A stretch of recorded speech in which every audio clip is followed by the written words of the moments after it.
The commentaries are concerned by the wording in this pasuk, which says Tzav es Aaron, command Aaron. Usually you'd say it to Aaron, and it uses sort of a soft word for saying. In other words, you're two friends, two brothers. Say here it says no, tell him, command him, as if Aaron doesn't want to do this, but as if there's some reason that Aaron doesn't want to do this. So the commentaries ask about it. So the Rashi says the following, and he's quoting from an earlier source in the Mishnah. He says, Ein zu ella lashon zaros. Ein tzav ella lashon zaros. There is no time that you find the word tzav, command, in such a strong word, except when you want to try to inspire someone to act.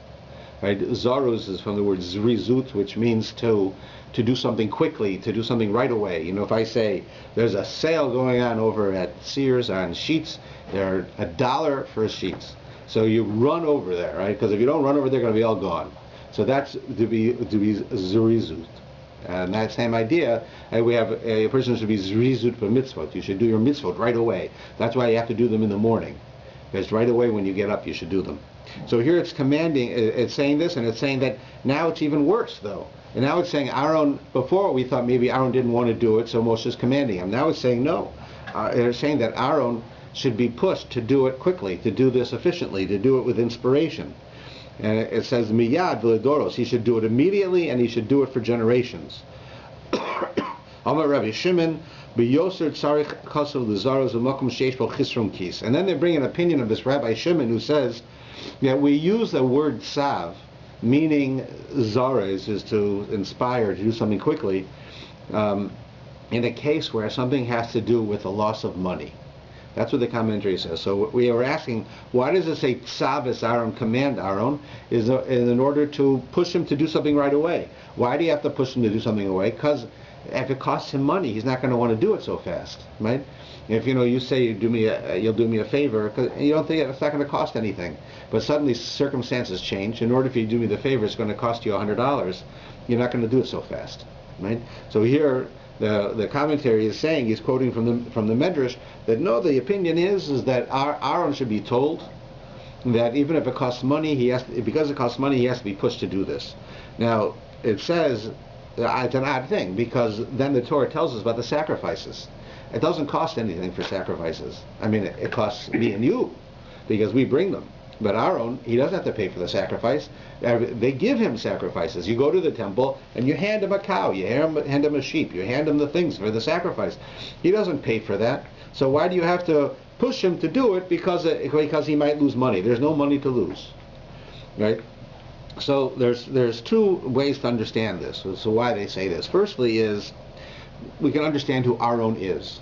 Aaron is known, as we spoke about before, and I spoke about on Shabbos. He is the perfect example of a person who wants that people should get along with each other. That he wants there should be peace, people should get along, people should care for each other. There should be a real feeling of unity and of joy and of happiness of being together with each other. And whenever there is fighting or disagreements or arguments, Aaron would get involved and he would try to fix it. And he would go out of his way to make sure that you could fix it. That was his personality. So such a person who acts like this is a person who really cares about people. But I say it all the time, that when you want to be a leader or a rabbi, right, the first rule is you have to care about people. If you don't care about people, then you're in it for the wrong reason, and you won't be as successful as you could be.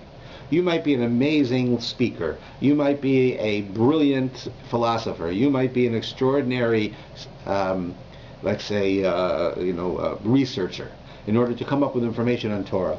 But if you don't care about people, people won't respond to you. And here we see Aaron, we know, cares about people. He would do anything so that people should get along, that they should have a good life, and that everything should go well. And that they should not fight with each other. And so here when it says that Aaron is told that you should be zores, you should do things quickly, efficiently, with inspiration, when it comes to the loss of money, and there is no loss of money. Aaron doesn't lose any money. There's no way Aaron can lose money. He doesn't pay for the sacrifices. He just slaughters them for other people. So the answer is that because of his care for other people, so Aaron has a feeling as if it is his money.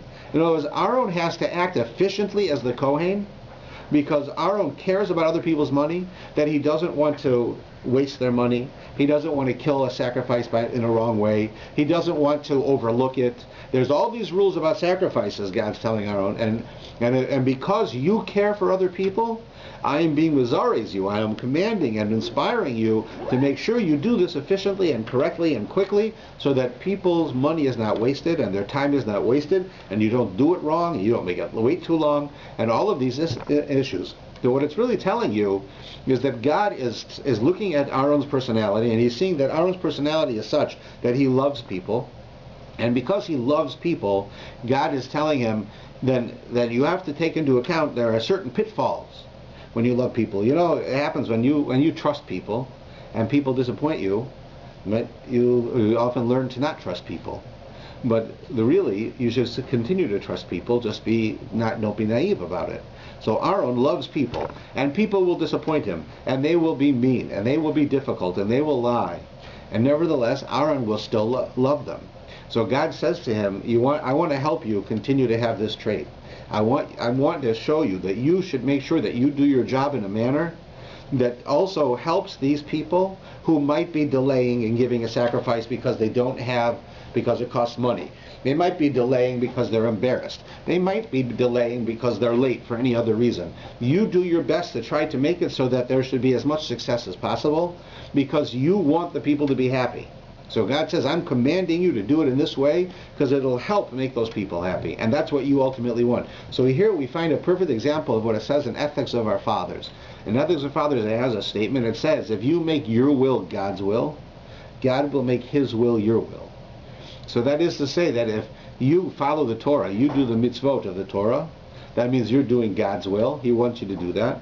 Then God will make his will your will. He will do things that you want. So if somebody's not well, you pray for that person, he'll make them well. Right? That's what he'll do. Right? So if you become like God and doing what God wants, then God will make sure that he does for you what you want, because he'll make his will your will. But another way of looking at this is that if you make your will God's will, if everything that Aaron stands for is what is the will of God, which is that Jews should get along with each other, then God will make his will Aaron's will. Then God will say, I'm commanding you to do things to help you continue to love people and care for people, to act in a way. So while God doesn't necessarily have to command him to do this, but he does command him to do this because he wants to reinforce the good trait that Aaron has. And since Aaron makes his will God's will, God's going to say, I want you to continue your will in the way that you want, of loving people. That's one way they understand it. The second one is that there's two extra words in this statement, where it says that the reason that Aaron is commanded is for now and for the future. That is to say, Aaron himself is commanded now. Of course, Aaron's not going to live forever, but his children, his grandchildren, his great-grandchildren are going to be Kohanim. And in the future, they also have to be pushed to do these mitzvot quickly and with inspiration. Why? Because now, in the days of Aaron, the days of the first temple even, there were many trials and tribulations, but they did not have such a test where the people felt that they were not prepared to spend money in order to follow the Torah. But in the days of the second temple, we have mentioned in Medrash that the people felt that if you want to be Jewish, you should be Jewish with your heart. That's all. If I feel Jewish, that's all I need to do. But yet there are times when it's not enough to just feel Jewish. You have to also act Jewish. You have to do the right thing. Sometimes that right thing costs you money. Right? And therefore, Aaron is told, not only for you, but I'm telling your children in 1,000 years from now, when they're offering sacrifices in the second temple, and they or people excuse me, are finding it difficult to spend money to do mitzvahs, so I'm telling you now, you have to be Zoras, you have to push them, you have to get the people to do it. It's not enough for people to say, I feel Jewish. Right? I have a Jewish heart. That's not enough. You have to also be Jewish. You have to act Jewish. You have to do everything Jewish. So they themselves, the people of those era, they said, I don't have to spend money to be Jewish. I am Jewish. Like people come to me sometimes and they say, I don't pay to pray. You know, you want to charge a membership, you want to sell tickets. Excuse me. I don't pay to pray. So they won't pay. So I say, okay, they don't have to pay to pray. Praying in my shul is free. But if you want the air conditioning, or you want the rabbi's talk, or you want babysitting, or you want a kiddush, that costs money. So that's fine. So you can pray for free, but you don't. But if you want everything else, you want the lights on, that costs money, and we can't do. That doesn't come on its own. Usually, it's a bit of a childish thing that people say, mostly young people. But that's the idea that don't tell me you feel Jewish, right? And that I don't have to pay anything to feel Jewish. You have to do Jewish, and that costs money. You have to buy a lulav and esrog, right? You have to do things, and there's a periods of times when people don't want to. So this commandment is coming to get the Kohanim who love people to help the people to be able to understand that they have to spend money sometimes too in order to be Jewish. So that's one of the things. The next thing that we have is a very strange mitzvah, and it's right in the beginning. It tells us as follows. Let's read it in the English. Right after the first sentence that we started, and it tells Aaron what to do. He talks about the elevation offering and how long it stays on the altar, and it stays until the morning and so forth. But then it says, the Kohen shall don his fitted linen tunic. So here now, the Kohen gets up in the morning, right, or it's the morning, and he's got to go to work. So he gets up, he puts on his fitted linen tunic. That's what he does. He puts on this special white linen, right, outfit. And he shall don linen breeches on his flesh. He shall wear pants, right, they're also made out of white linen. And he shall separate the ash of what the fire consumed in the elevation offering on the altar and place it next to the altar. He should then remove his garments and put on other garments, and he should take the ash outside of the camp. All right, so imagine this. He gets up in the morning to go to work as a Kohen. So he puts on his white outfit. First thing he does is he goes into the temple, and his job is to take out the garbage. That's what he does, take out the ashes from the night before. So they can't expect him to do it in his white clothes. It's going to get dirty. So he changes to other clothes. He takes it out. He takes the garbage out. He comes back and he puts back on his white clothes. Right. So the commentaries wonder about this. Here you have a Kohen. Kohen is a representative of God. Right. He is helping the Jewish people fulfill their obligations in the temple. He's a holy person. His whole life is dedicated to the relationship between the Jews and God. That's what he does all the time. Right? So it's understandable he put on white linen clothing because it's symbolic of purity and holiness and so forth. But the first thing the Kohen's got to do is take out the garbage. Like, that doesn't make sense. Right? Tell him to come in, offer the sacrifice. You can have like an assistant, like some schlepper guy. He can take out the garbage. The Kohen has to get all dressed up in the morning to separate the ashes, change his clothes, and take it out. It just seems below his dignity. And it's the first thing he's told to do every day, and it's really the first thing here in the Parsha. So you wonder, why is it that it says such a thing? So there's a number of reasons, but certainly one of the most important reasons, I guess I could illustrate with a story. Like, you imagine here, in my world, as the rabbi of a synagogue, there are certain times that are not only very busy, but are very significant. Sort of like the big times of the year. An accountant has his times of the year, everyone has their times of the year. But there are certain times, a performer, for instance, plays Madison Square Garden, that's a big one, right? You're paying some bar, that's no big deal. But it's a big one, right? It can make or break your career. So here, a rabbi, Yom Kippur is one of those days. Right? A rabbi does not take a vacation. He does not go away for Yom Kippur, right? He doesn't say, I'm taking off Sukkot, I'm taking off Pesach, I'm taking off Yom Kippur. You don't do that, right? Because that's when people are expecting you. They want you to be there. So Yom Kippur comes, it's the big day.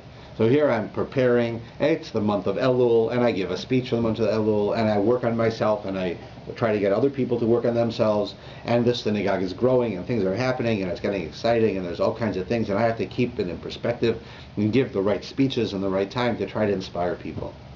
So here it is, it's the month of Elul, and we get to Rosh Hashanah, and things are flying, and then between Rosh Hashanah and Yom Kippur, it's things are very exciting, and there's a lot of inspiration, and now it gets to the Erev Yom Kippur, and I go to shul, and on Erev Yom Kippur you have Mincha early, you say it early, and then you go home and you have your last meal before Yom Kippur starts. So you can imagine, for any Jew, but certainly for one who's like myself, who's worked so intensely in this area, it's a very important spiritual time right before Yom Kippur.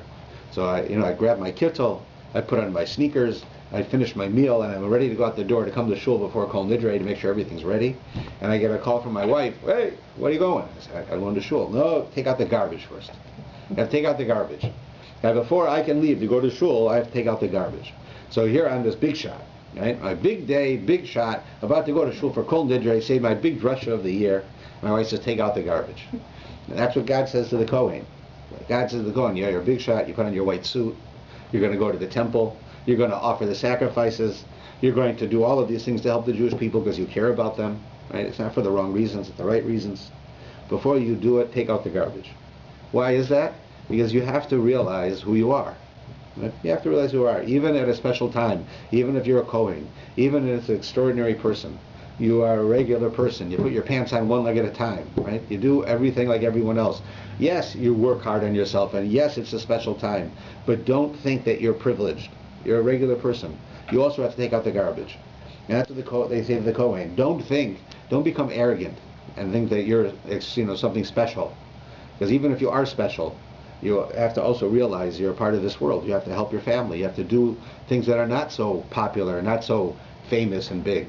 Right? I want to give my drusha for Kol Nidre. Before I do that, I got to make sure my wife's happy and take out the garbage so that the house doesn't smell on Yom Kippur. That's exactly the point. The Kohen is this big shot. He's helping everybody. They come in and they're polite to the Kohen and they're nice to the Kohen, and he does this for them and he helps them and he works for the Jewish people and he cares for the Jewish people. And so that the Kohen shouldn't feel arrogant and feel better than everyone else. Before he goes, he has to first take out the garbage. Right, and that's why it tells us this here. That's called the Trumas Hadeshen. Then that's the whole section of that. And after that, then it tells him to come back and put on his clothes again, and he should have the fire on the altar burning, and then it's going to go into all of the different kinds of sacrifices that are offered. We'll talk about a couple of them. One of them is very interesting. Sorry, Rabbi. Can I ask a question? Of course. Over here they're talking about various explanations are given for monetary loss. At the bottom of page 568. Yeah. And it says, associated with the Olah offering, in order to perform the sacrificial service, Kohanim must give up their regular means of earning a livelihood. Right. And what would they consider to be the regular means? In those days, were Kohanim not separate, just priests? You mean they also had sheep to tend? And well, in general, a Kohen throughout history, in the days of the temple, they were on call. They had, let's say you need 50 Kohanim in the temple at any time, but you have thousands of Kohanim. So they used to have watches, they called it, like certain times where they were on call and they had to come. And the other families didn't have to. So they had to be prepared and they had to be in the Kohen, where the Kohen would be. But this family would go in, like this clan would go in, this week would be their week, and another one would be the next week. So when it wasn't their week, they were allowed to do other things. However, they still had certain obligations of staying tahor, staying spiritually clean, living in the areas where the Kohanim were, doing certain rules that applied to them, which sort of limited a lot of the careers they could have. And the fact that they had to be on call to go to the temple also would limit it. Because you could imagine, here you hire me as your lawyer, and in the middle of a court case I have to go to the temple and work for 3 weeks. You're not going to hire me so fast. So the point was that they had other jobs. And they had to be prepared to give up those jobs, or even give up those jobs for the sake of being a Kohen. So that's, they're giving another interpretation of why it says that you have to inspire Aaron's children because of the lack of money. Right? That's why he's saying this in the commentary. So one of the commentaries that I want to speak about is called the Thanksgiving. Right? It's called the Soda. I don't have the exact spot. It's in because this whole next section deals with all kinds of sacrifices. But one of them is called the Soda, or in modern Hebrew we call Todah. Thank you. It's a thank you sacrifice that we gave God. God did something for us, a miracle. For instance, we had a baby. We had something that we want to say thank you to God for. So if somebody has an operation and they come through and they're healthy, they say thank you to God. Somebody travels on the dangerous ocean, right? Certainly in the old days, right? They made it across the ocean. They say thank you to God. All of these types of things, you say thank you. But there's a number of interesting rules with this sacrifice that differs than the others. But one of them is that this sacrifice has to be eaten during the day that it's offered. In other words, most sacrifices you could have the day and the next night, right? Like today and tonight to eat it. You could have 2 days to eat it, but this one had to be eaten during the daylight of the day you offered it. So if you offered it at 7 in the morning, you could eat it, but you had the whole day to eat it. But if you offered it at 7 at night and it gets dark at 8 at night, you only had an hour, but you had to eat it that day. The commentaries wonder why this sacrifice, which is different than other sacrifices, because why other sacrifices? There's communal sacrifices that the Jewish people offer, right? There's a morning sacrifice, an afternoon sacrifice. There's an additional sacrifice that's offered on Shabbos and holidays called the Musaf. There's all types of sacrifices that are given for the community. Then you have sacrifices that are given for individuals. Somebody sins, they do something wrong, they have to give a sacrifice, right? But then you have a sacrifice for this great reason, that God did something for you. He saved you, He helped you, He gave you something you wanted. You wanted to have a baby, you had a baby, you went through childbirth without a problem. These are all reasons that you would give this. And for some reason, this sacrifice, which is unique in its style, has to be eaten the day that you offer it. Right? So here it's telling you that when you sin, you've got longer to eat the sacrifice, but when you are thanking God for something good, you have to do it that day. So what's the significance of that it has to be? So there are a number of different answers that the commentaries have on this, but I think one of the important ones is to understand is that is the idea of seizing the moment, of a person realizing that, the following. Let's say, you need something done, and you have to get to a doctor's appointment, and you don't have the cash to take a cab, you don't drive yourself, you need somebody to take you. Suddenly I call you up and what are you doing? Nothing. So you're going to a doctor's appointment? I'll take you. So you're so appreciative right then that I'm taking you, because otherwise you'd miss your appointment. It took you so long to get it. But now you got your appointment, you're happy, you got your appointment because of me. So you appreciate it, right? So right then, if I asked you for anything, you would do it, because I just did this thing for you that you really needed. But if I would wait 3 months or even 2 days, the feeling that you had goes down, because you're not worried about that doctor's appointment anymore. You went, it's over, it's finished, right? It's not such a big deal anymore. But right then, it was a big deal, and the Torah tells us that it understands that's how human beings are. Human beings have to learn to appreciate things. But even when they know to appreciate things, they appreciate things much more immediately than they do after time.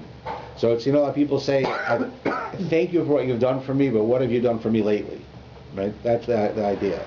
If I do something for you, you come and you're difficult, and I say, why are you being so difficult to me? Just last year, you were having this problem and I helped you. And 2 years ago, you had this problem and I helped you. 6 months ago, you had that problem and I helped you. And today, you're coming and you're so gruff and difficult with me. Why?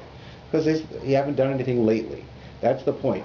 So when we want to thank God for a sacrifice, we sacrifice to thank God for a miracle or for something good that happened. Human nature is such that if you don't do it right away, then it won't be the same. Your feeling won't be the same. The intensity won't be the same. You will not have grabbed the moment, seized the moment. And therefore it says you have to offer the sacrifice and eat it in the same day. While you still are enthusiastic about what God did for you, that's why you have to do it. Not in 2 days or 3 days or 4 days. Right away you have to do it while you still have that feeling of joy, that feeling of thanks for what He did for you. Because we know that the longer you wait, the less that feeling is. So that's why that one is unique. And you say, well, maybe every sacrifice should be like that. A person sins and they have to offer a sacrifice to get forgiveness from God. So maybe you should have to also do it the same day, because you want the intensity of feeling. But in the case of a sinner, it's the opposite. In the case of the sin, you want the person to feel as regretful and as committed to change next week as he does today. We don't want that person to feel more today than tomorrow. We want him to have that commitment for the rest of his life. So it doesn't apply there. Only in the case of something good being done to us do we sort of get used to it, and then we forget the insignificance. So that's why the Torah says it has to be done right away.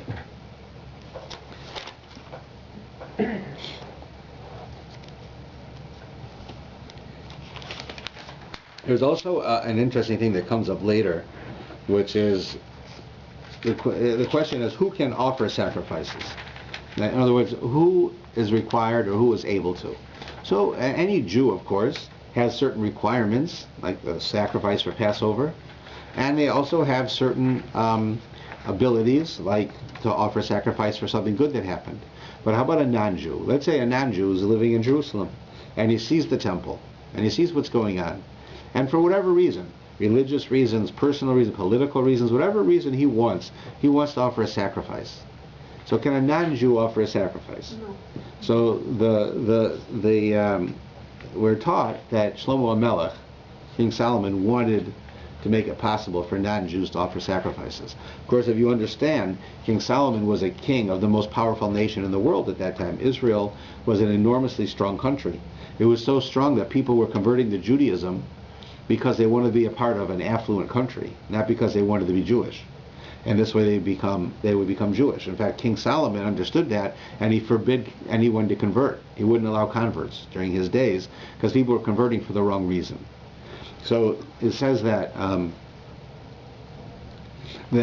King Solomon felt, though, that non-Jews are coming to Jerusalem. Right? They're seeing what's going on here. They want to also have peace. They also want to have blessing. So they want to offer sacrifices. So King Solomon appealed to God, and he was given permission to allow non-Jews to offer a very particular sacrifice. And this sacrifice that they were offered is a sacrifice that most of us will think is normal, but it's actually not. And why we think is normal is that this sacrifice that they offer, they would take it into the Kohen, and he would slaughter it, and he would put it on the altar like a barbecue, and he'd cook the whole animal. But in this case, he would cook the entire animal until it was ashes, until it was destroyed. Right? Most sacrifices, most people don't realize, but most sacrifices were basically they took a meat, they slaughtered it in a very specific way, they spread the blood in a very specific way, and then they cooked the meat on what is similar to a barbecue.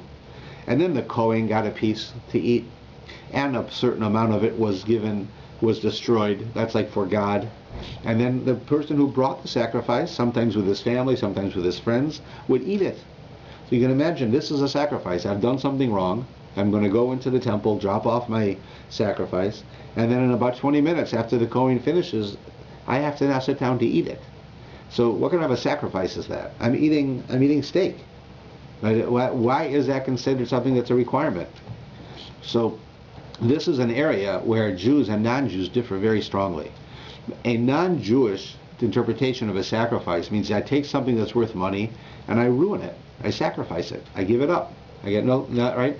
I'm saying to God, I'm so appreciative of you that I'm prepared to take out of my 100 cows, I'm going to take the best cow, I'm going to put it on the altar, I'm going to burn it up to show you how much I appreciate you. I'm prepared to do that.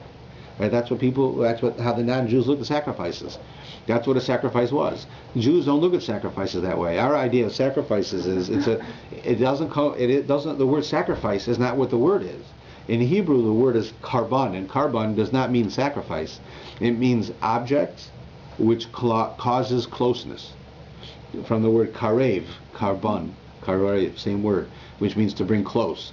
The purpose of the sacrifice is to bring God and the Jewish people close to each other, not to offer something for nothing. So one of the ways of doing that is that you take the animal, you slaughter it in a special way, you go through the process of what you have to do, being your regret, or thanks, depending on the sacrifice, and then a portion is given to the Kohen because that's his job. Some of it is given to God, so to speak, by being burnt up. And then you have to eat it because you are celebrating, you are participating in this. And you eat it with yourself, your family, your friends, depending on what it is. Because the eating of it is integral to your becoming close to God. Because what you're eating is food that's holy. And you are eating it not because you are just hungry or you like meat. You're eating it to become close to God. And this is taking the physical world and making it spiritual. Taking every object in the world and making it spiritual. The non-Jews understood a karban to be a sacrifice, which means I'm giving it up. They would not be able to understand the idea of eating that sacrifice. If I eat it, what am I giving up? I'm eating it. I may as well just stay home and make a barbecue. Why am I doing this? How am I indebted to God, showing God how I love Him by my eating the meat? Right? That they didn't understand. So Shlomo Melech was given permission to allow non-Jews to offer sacrifices, but only the kind of sacrifice that was totally burnt on the altar. Totally burnt. Gone. They didn't eat it, nobody else ate it, it was totally burnt. And the idea behind it was because their concept is that the physical world, including the sacrifice, the animal itself, is anti-spiritual. Right? If you want to be spiritual, do not get involved in the physical world. That's what the non-Jews believe. Go sit on a mountain and contemplate the universe. Go into a monastery and stay away from the world. Don't get married. Don't have relations. Don't go into business. Don't have children. You want to be spiritual? Those things take you away from spirituality. Having relations, having money, having business, having children takes you away from being spiritual. Because you're busy doing all this stuff. If you want to be spiritual, take an oath of poverty, own nothing, live all by yourself up in the mountains, don't interact with people, don't get involved. And you'll become spiritual. And if you look at the monks, and you look at the gurus, and you look at the various religious leaders of other religions who go and do this, this is the basis of the religion, that you separate yourself from the physical world to be spiritual. Right? The idea of taking an oath of poverty. Right? Like, one of the big pluses of being a rabbi is that we make money from Catholic priests. How is that? Because a Catholic priest has a rule. He has to take a vow of poverty. He has to be poor. So how can he live if he's poor? I mean, he has to have food. At least he has to have food. So it's a contradiction. So what the church does is the church doesn't give him a salary. The church gives him an expense account. And they say you have X number of dollars that you're allowed to spend for whatever you want. Right? And that's not a salary, that's an expense account. So if it's not a salary, there's no taxes. You don't pay tax. Right? You have to have a salary to pay tax. So therefore, they didn't pay tax. Like on their living, on their homes, on their food, or on their electricity, they didn't pay tax. So the other religions came to the government and said, wait a minute, how come they don't have to pay tax? Just because they get a stipend, we get a salary, we should pay tax? So the government said, fine, all religious leaders don't have to pay tax on these certain things. So now, because of the Catholics, we made money, right? The rabbis make money. I can write off a certain amount of things that you can't because of my job, because of the Catholics. But why do the Catholics have a rule that that they're not allowed to have a salary? Because they take an oath of poverty, because money corrupts. And they don't want them to have money. They want them to be holy, right? Marriage corrupts, children corrupt, business corrupts. All of these things corrupt us. Stay away from it. That's how the non-Jewish world thinks. Therefore, they have to offer a sacrifice that's totally eaten on the altar, destroyed on the altar. We, on the other hand, understand that how are you holy? You are holy by being involved in the world, by having relations, being married, having money, buying things, and doing it honestly, and doing it with sensitivity, and doing it according to the Torah. So as long as you follow the Torah, the physical world is here to make your life better. Right? Unless you have money, you can't buy matzah. Right? Anybody who went Pesach shopping this week knows you can't have Pesach if you don't have money. Right? Thank God, many people here may make a living, that there are people who aren't, and I've been raising money for them, and I raise a few $1,000s before the holidays. People give money, from the shul when they sell their chametz or something, and I give that money to people, and they need it. People who have, nice homes, right? But things are hard right now. Some people lose their job, things happen, so we have to help them, right? Money is a necessity. So you can't take an oath of poverty. You have to have money. So when a Jew goes to the temple and he offers a sacrifice, what the Jew is actually doing is the Jew is saying, the physical world is here to help me become spiritual. And the non-Jew is saying, the spiritual world is stopping me from becoming spiritual.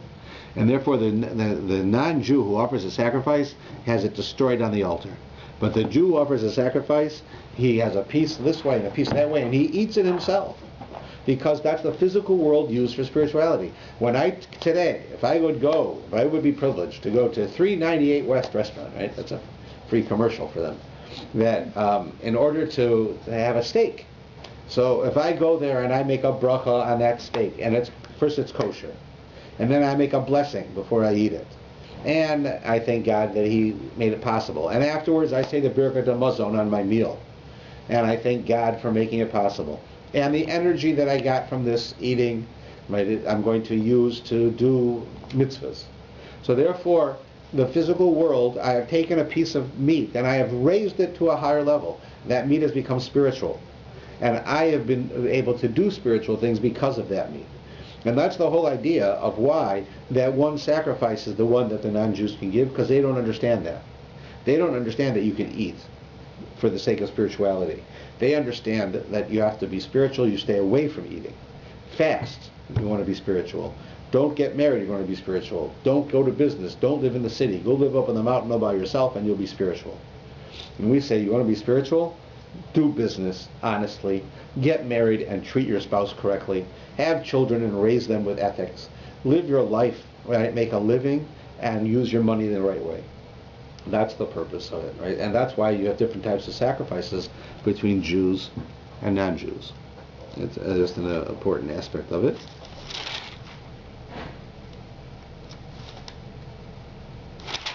There's also an interesting medrash that is in the beginning of the Parsha. You don't have to look at it because it's not in there. But the medrash says the following. It says that the nations of the world, right, the non-Jews, went to Bilam. Bilam was this non-Jewish prophet who we will read about in about 2 months in the Parsha, but you've heard about him before. He's a prophet who's used his ability of prophecy to hurt people, to make a living. People would hire him to curse people. So they went to him and they said, "You're a prophet, you talk to God. So why can't we offer sacrifices?" And the non-Jews asked. Back in the days of the Torah, you didn't have the ability for them to offer sacrifices. So why can't we offer sacrifices? So he says, because sacrifices cause peace, Bilam says. And the Jews are the ones who cause peace because they accepted the Torah of God. That's what the Midrash says. So the non-Jews are complaining that they can't offer sacrifices because they see there's a worth to it. It does good. It does something good. Why can't they? Bilam tells them because they cause peace. So non-Jews want peace too, right? That's a good thing. But you can only have peace when you've accepted the Torah. And the Jews of the Torah, so they're the ones who can cause peace in the world. And that's the end of the Medrash. So the commentaries are surprised. What is this? What is the non-Jew saying? What is Bilam's answer? Right? You should say, why can't we offer sacrifices? Because you're not Jewish. The Torah says Jews have to do it. But the Bilam's answer is very interesting because he's saying that sacrifices cause peace, and peace only comes because the Jews accepted the Torah. So how is that? Well, let's take a look. There's another medrash that we've learned once before, and the medrash says that when God wanted to give the Torah to the Jewish people, he went to all the different nations of the world and he asked them if they want the Torah. So he went to the Romans and said, "Do you want the Torah?" He went to the Ethiopians. He went to everybody and said, "Do you want the Torah?" And each one of them said the same thing. He said, "What's in it? What's in it?" Well, I'm not stupid. You're not going to sell me something. You don't tell me what it is. You want to give me your Torah? What's in your Torah? So he told the Ishmaelites, it says you should not steal. They said, "What do you mean? Our life is stealing. Forget it. We're not doing it." And then they went to the Romans, the followers of Edom, of Rome, of Asaph. And what's in the Torah? It says you're not allowed to murder. They said, "What? We live by the sword and die by the sword. We conquer the world. We have to do that." So they said, "We don't want your Torah." So God went to the Jewish people and said, "Do you want my Torah?" They said, we will do it and we will learn it. You see, they didn't ask the question, what's in it. But it's not a stupid question. If I came to you and I'd say, "You want to buy this? You want to buy what's in this box?" You'd ask me, "What's in the box?" Right? The difference is the non-Jews were saying to God, "We're not prepared to subjugate ourselves to you. You want that we should do whatever it is that you say, anything that you say, you want us to follow and do that? We're not going to do that. Talk to us, and if what you have to say is logical, we'll do it. But if not, we won't." Right? That is the fact that they weren't prepared to accept upon themselves a God who gave them obligations without knowing what they were. The Jewish people on their hand said, "No, we know God is good. We know God is well-meaning. We know that everything God says to us is for our good. So we don't care what's in this Torah. We're going to do it because he said it to us." Right? The fact that the Jewish people accepted the Torah willfully with a full heart, and the non-Jews would only accept it if it was what they wanted to say. Right? I'll take your Torah, but it has to say what I want it to say. If it doesn't say what I want, I don't mind following the law as long as the law doesn't contradict what I want. If I want something and I'm not supposed to steal, well, you're not supposed to steal from me, but maybe I can steal from you. Right? In other words, it has to be the laws that I want. And that was Bilam's answer. Bilam said that in order to have a world with peace, you have to have people who are prepared for the greater good to subjugate themselves, to say, "I'm going to do whatever you want." That is to say that they aren't going to argue and go back and forth and try to come up with why they don't like the Torah. They're going to accept it. So too here. And when a person wants to, for instance, you have a fight with someone, you have one of your friends and you have what do they call that in South Africa again? When you're mad at somebody? What's that word? Depends. I hear it all the time. You're in something with somebody. We say an argument. No, there's a special word. That's a dribble or something. Veribel. What is it? Veribel. Veribel. So that's it. It's in Yiddish. Yeah, I know, but it's one I only hear from South Africans. That I one. need to hear. Right? And I don't want to hear it about me. So, right, two people are in a veribel. Right? And they're not getting along with each other, right? So one of them, in order to have peace, you have to be prepared to give up your opinion, right? You say black, I say white. My wife wants to put black curtains. I want white curtains, right? So one of us, we're gonna have a fight. We're gonna have no curtains. One of us has to give in. The ability to give in is what the Jews showed God. When they said, "We'll take the Torah," it doesn't matter what it says. They were prepared to say, we know this is for the best, and we're prepared to subjugate the fact that maybe we don't want to do everything that's in there. Just, when the Romans said, you can't kill, forget it. That's how we live. And the Ishmaelites said, you can't steal. What do you mean? We have to steal. The Jews would have said, it says you can't steal, maybe we want to steal. But we're not going to. Because we're going to subjugate ourselves for what God wants. Why? Because that's what makes peace. Because that's what Balaam said back to them. Sacrifices make peace. And the only ones who can make peace are those who accepted the Torah. That's what he said. That wasn't the question. The question was, why can't we offer sacrifices because of peace? Everybody wants peace. So the point was, if you want peace, you have to be a person who is prepared to give up sometimes what you want, right? And to give in. That's what it's saying. The Jews showed God, we are a nation that's prepared to give up our own, whatever personal belief or feeling or desire that I have for the sake of what is good. Good for everyone, good for me, because God says it. And that's on a theological level. That's what the message is referring to. But on a personal level, for us, for you and me, it shows us the godliness in the ability to compromise. And the godliness in the ability to say, I don't care that much. Right? That I'm ready to give it up. If a husband and wife are fighting, and neither one of them is prepared to bend, there's no way you can make peace. Because one of them has to give in. Right, on the issue. I say to people all the time, listen, you're disagreeing on this. You have to be sensitive to her feelings, and she has to be sensitive to your feelings. But you certainly can't be demanding what you want all the time. Right? Decide, how important is this to you? How important are these black curtains? You want black curtains so bad that you're prepared to have a fight over it? So what if you have white curtains? Does it really bother you that much? Some things might, but in general it doesn't. And that character trait comes from the fact that the Jews said, Nashev Nishma, we will do and we will learn it, we will do the Torah, regardless if it says something that we don't like. And that is the whole introduction to this section, because it's showing us the whole purpose of the sacrifices, the whole purpose of Torah is for peace. The idea is that our relationship is strengthened with God through our keeping the Torah. Part of that is that God makes it possible for us to have that relationship. So before I told you how the non-Jews look at the physical world as a deterrent for spirituality. It keeps you away from being spiritual. The more money you have, the less spiritual you are. That's what they believe, and we don't believe that. The same idea is here, that the physical world is here for us to use, just in the way that God tells us to use it. God tells us, you want to put on your shoes, this is how you put on your shoes. You want to get dressed, this is how you get dressed. You want to have relations, this is how you have relations. There are laws about everything we do.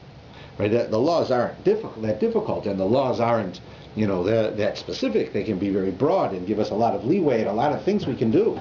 Right? It doesn't tell us that you have to eat cow. You can eat lamb. You can eat goat. You can eat milk. You can eat all different things. You just have to do it in a certain way. The Torah is very broad. It gives us those abilities, but it tells us what to do everywhere. That's why Jewish law is called in Hebrew halakha. Halakha means the walking, how you walk. How a person walks. How do you walk through life? Everything you do in life. See, the rest of the world who thinks that everything outside of the physical, everything physical is bad for them, they're also the same people who are only religious certain times of the day, or certain times of the week or the year. The rest of the time it's business. And that's outside of the religion. Judaism's not like that. Everything we do has to do with the religion. That's why sometimes people, they'll complain to me that in our practices of Judaism, women don't take an active role in synagogue. And that's because of many reasons, but one of the things is that the only reason that it's a big deal is because the religions that we're surrounded by, the non-Jewish religions, they place all of the basis for their religion in the house of prayer. Like where in general is much of Christianity kept? In church, right? That's not to say there aren't wonderful, charitable, great Christian people. I'm sure there are. I know some personally. But the idea is that church is the center for their religious practice. The synagogue is not the center of our religious practice. It's not there. It's the center for our prayer, for certain things. But even prayer doesn't have to be in synagogue. You can pray at home. You can pray at your office. You can pray in all different places. You don't have to pray in the synagogue. But if you want to pray there, it's certainly better. But it's not like the other religions. In the other religions, the fact that if you would say that the religion is based in church and women can't participate, that's a big blow. That means that they can't participate in any religious ritual. For us, most of the rituals and most of the spiritual growth of a Jew is in their home, not in the synagogue. And therefore we can understand a bit better, right, that everything we do in our lives has a spiritual ability. Therefore, to say that only the synagogue has that is demeaning to us. It's taking away the majority of things. That's why, not that I don't understand the sensitivity women have to not participate in shul. I understand that you want to express yourselves that way, and it's something that you feel are lacking. But we also have to take into account what shul is, what a synagogue is in Jewish life. And as important as I want a synagogue to be, because that's my life, my job, right? I think it's important. What's really important is your house, is how you live at home, because that's where halacha really is. How do you, the food you eat, and the atmosphere in your house, and how do you spend your money, and do you waste money, do you steal, how are you with the kids? Do you take care of your kids? Do you take care of your parents? Do you watch your parents? Right? All of these are areas of Jewish law which are extremely important. Like there's a mitzvah to visit the sick. There's laws about visiting the sick, how to do it.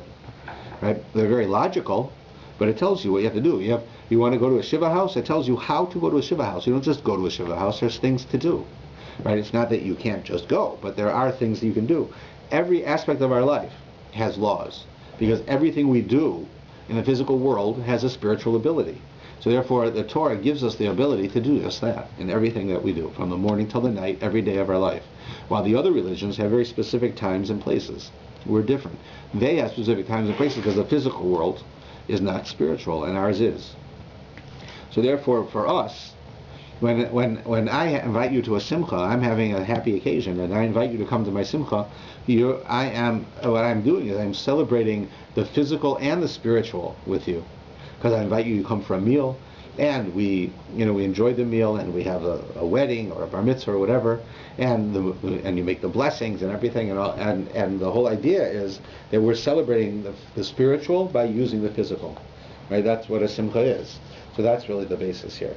So the whole idea of the sacrifices, as we see from this medrash that opens the Parsha, is that the purpose of sacrifices is peace.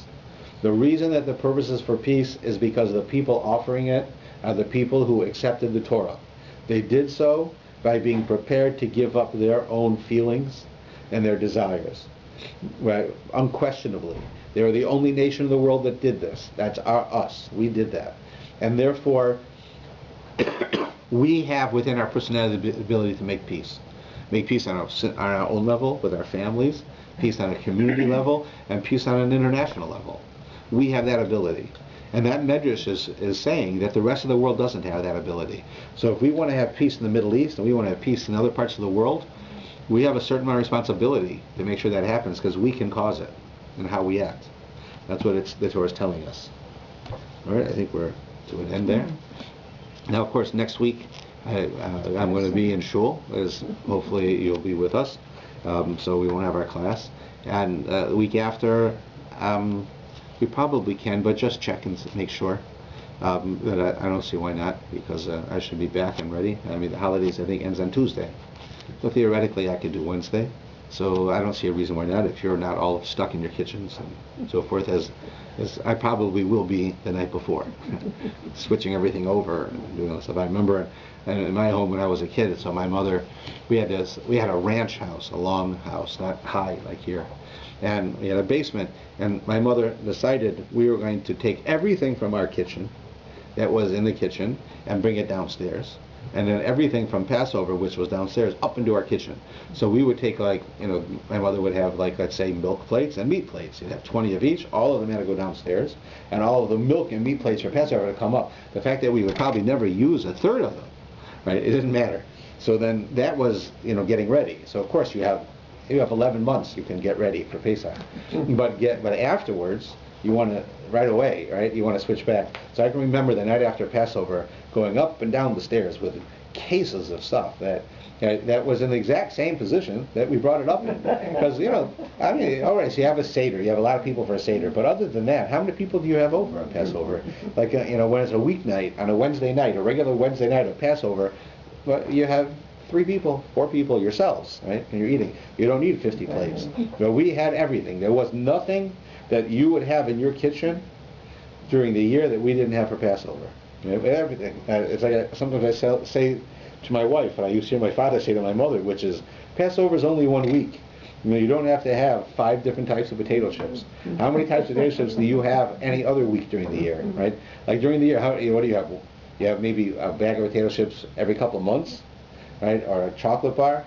Right? You don't need to have 5 kinds of potato chips for Passover. It's 1 week long. Out of that 1 week, 5 days are holidays. So you have 3 days, right? So, let's put it in perspective. But we don't. We don't. We all do it. You don't want anyone to be hungry, right?